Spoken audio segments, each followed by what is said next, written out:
Well, it's amazing how we all learn from each other, and that's a good part about the NHL. Though we know how tough it is. It's about, hey, how can I help you? Or somebody goes up, hey, noticed that this system of yours, I really like it. Hyundai and NHL Coaches Association, Drivers of Hockey. I'm from Calahoo, Alberta.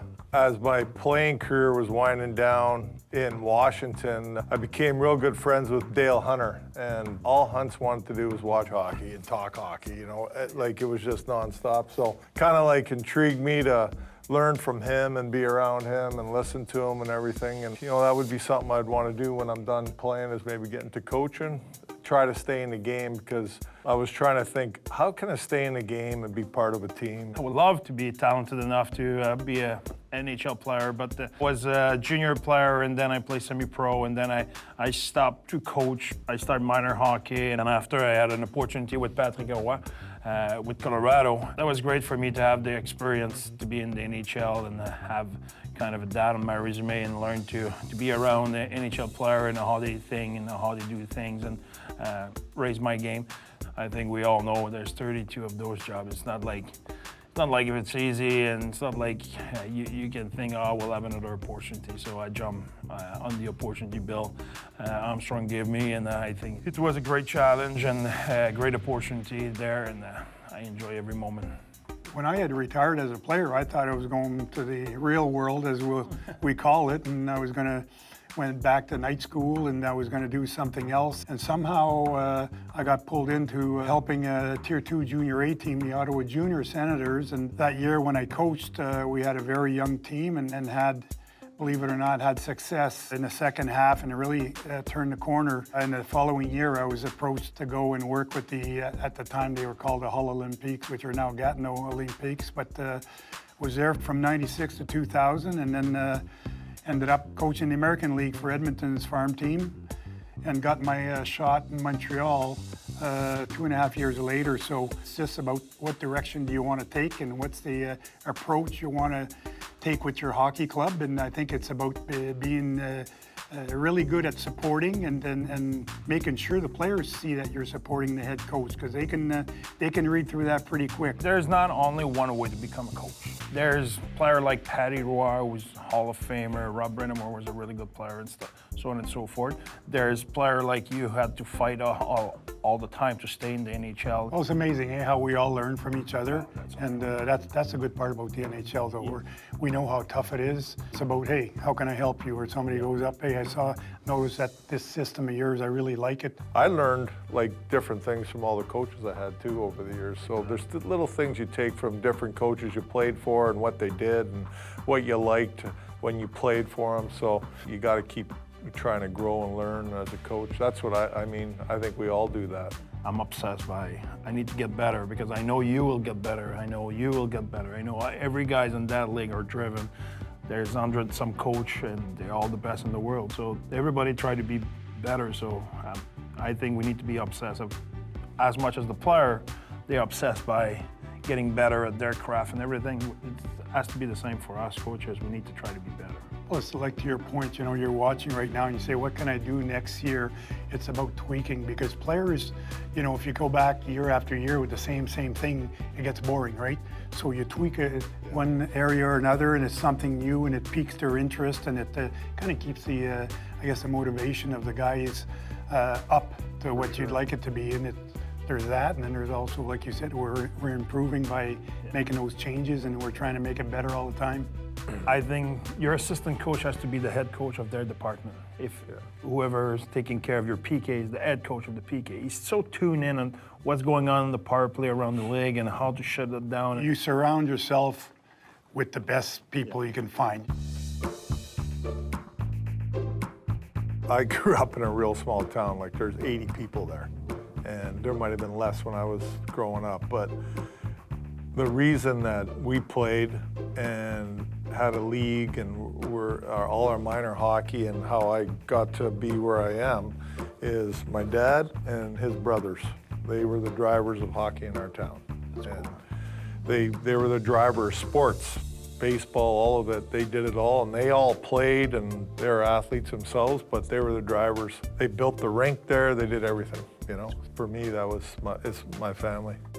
My dad never played hockey, but as a farmer and living a little bit in the country, we were more than 80. It's rare I got beat on that one, but never complained, never been a question. He drove me around, and my mom obviously, but living on the farm, and they made a lot of sacrifice for the Bear to be able to play hockey. So for sure, they're the key of everything. I think parents who make so much sacrifice. It's funny that all three of us have come from those small little towns. I come from it was called at the time Orleans. It was a village, and it was maybe 3,000 people, on the main street and then everything else around. But same thing, it was basically same group of people, like you said, that would do hockey, that would organize baseball and everything else. And growing up in those kind of little communities just created like almost a family atmosphere, right? Same people, and everybody was supportive, and all pitched in at the same time. So it's a lot of fun giving back, right? Oh, yeah. I always knew I wanted to be a coach. Yeah, I don't think I ever thought about being a coach until, like I talked about, towards the end of my career. All the head coaches have some form of leadership, and that's always been in them, in my opinion, and you can't be a head coach without leading. You got to be the leader. I don't know if I pictured myself becoming a coach, and it's amazing. It just felt comfortable, it felt natural, and that's when I knew that was my calling. Somebody that wants to get into coaching, and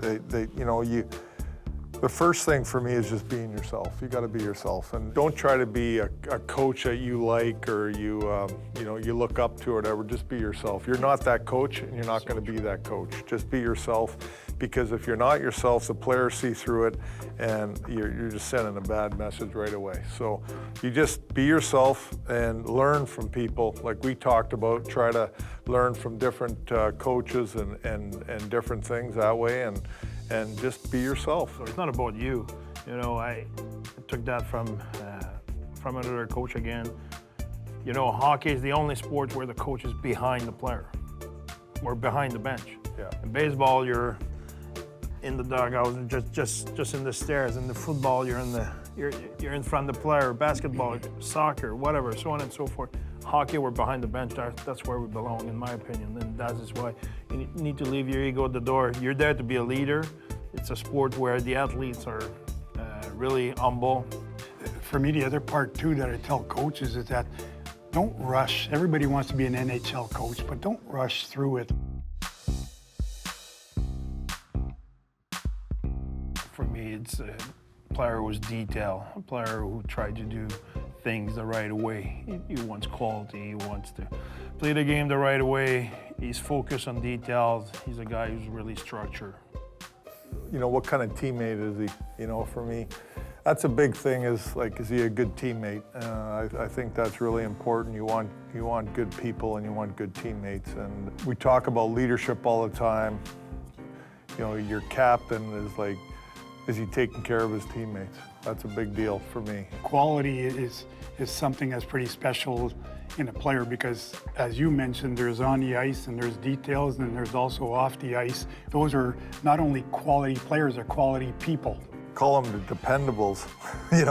You got guys in your team that you know what you're going to get every shift, and a lot of times those guys are used in key situations because you know what you're going to get out of them, and they're dependable. End of the game, they're going to shut the game down for you. They're going to do the little things right. They're always going to do the right thing, and they're dependable guys, and they're very important to have. They might not be the most talented guys, but they get the job done. And they're not always going to have good games, but you know that the effort's there, and the compete's there, and to me that's the reliability of it. And the focus. He will do what's supposed to be done at the moment it has to be done. And reliable for me is you see those guys really stick out in those crucial moments, right? You say, hey, we're protecting a lead here.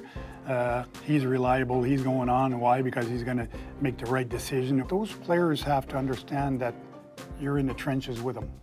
So, like they talk about players, coaches. It's not about necessarily players, coaches, but they got to know that you're with them. At the same time, they also got to know that you're the one in charge.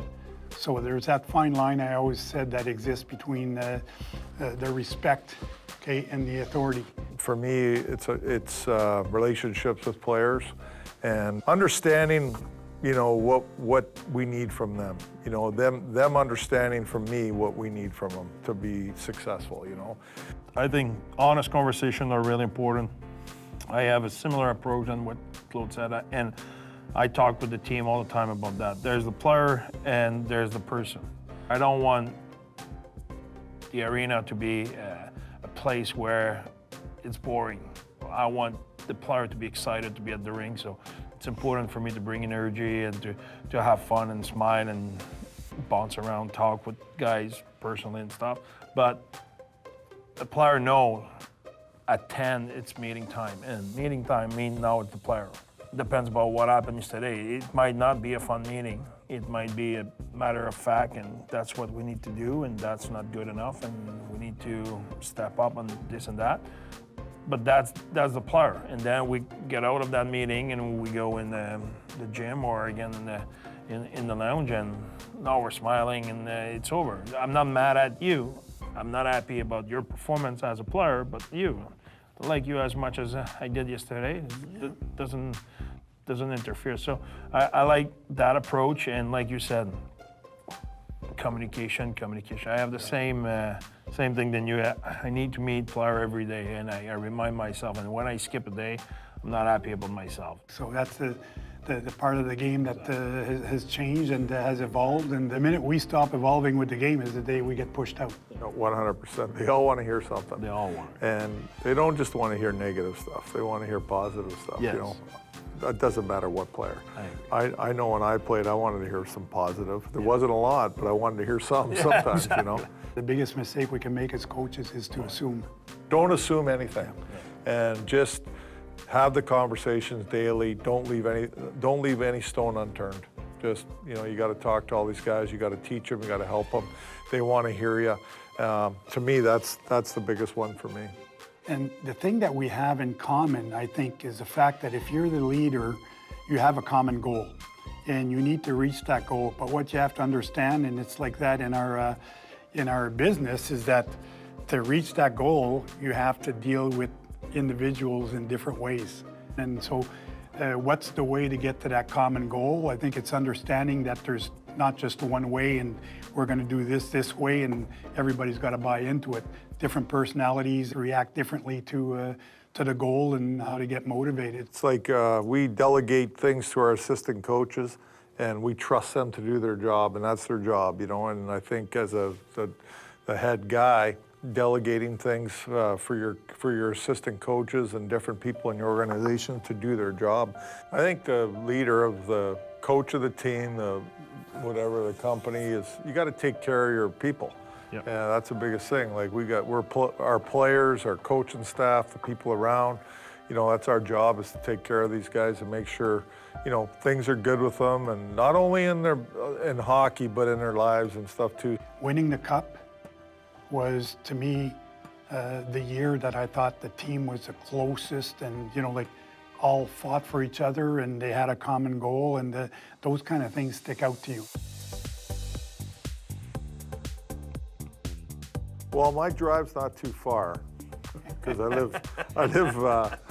I live pretty close to Scotiabank Arena, so it's not that long of a drive. But I could have some music on. I don't, like you said, most things are already done and you're prepared, and maybe a little bit of a talk before the game. Guys go out and things like that.